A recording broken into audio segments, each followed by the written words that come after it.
ጁን 8 የዕለቱ መልእክት ርዕስ ይቅርታ።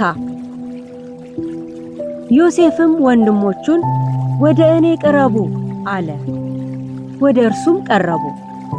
እንዲህም አላቸው፣ ወደ ግብጽ የሸጣችሁኝ እኔ ወንድማችሁ ዮሴፍ ነኝ። አሁንም ወደዚህ ስለሸጣችሁኝ አትዘኑ፣ አትቆርቆሩም። እግዚአብሔር ሕይወትን ለማዳን ከናንተ በፊት ሰዶኛልና።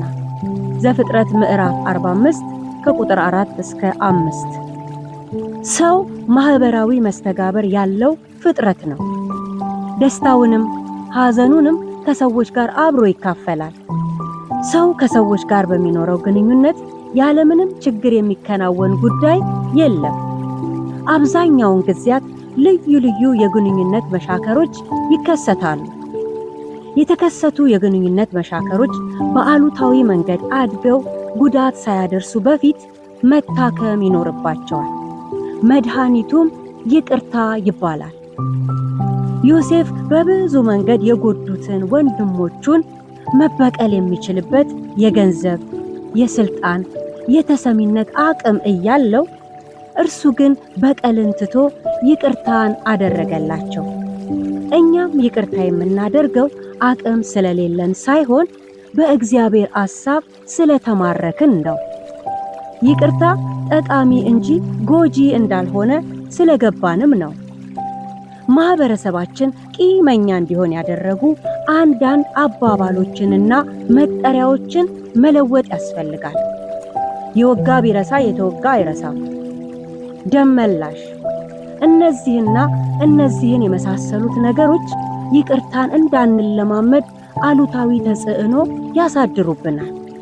ማንም አማኝ በእነዚህ አሉታዊ ብሂሎች ሊመራ አይገባውም። ይቅርታ መጠየቅና ማድረግ የአማኝ ልምምድ መሆን እንዳለበት የጌታችን ትምህርት ዋቢ ነው። እንግዲህ ፍሬያማነትን የምንፈልግ ከሆነ መንገዱ የይቅርታ መንገድ ነው። ይቅርታ ለመጠየቅና ለማድረግ ልባችሁ ከብዶባችሁ ያላችሁ ወገኖች ብትኖሩ ትፈወሱ ዘንድ ይቅርታን እንድታደርጉና እንድትጠይቁ በአክብሮት ጥሪዬን አቀርባለሁ። እግዚአብሔር በክርስቶስ እናንተን እንዴት ይቅር እንዳላችሁ አስቡና እናንተም ይቅርታ አድርጉ።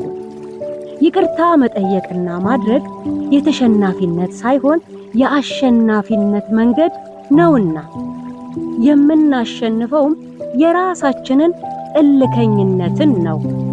በይቅርታ የሻከረ ግንኙነት ከእንደገና ይታደሳልና ፈውስ አለው።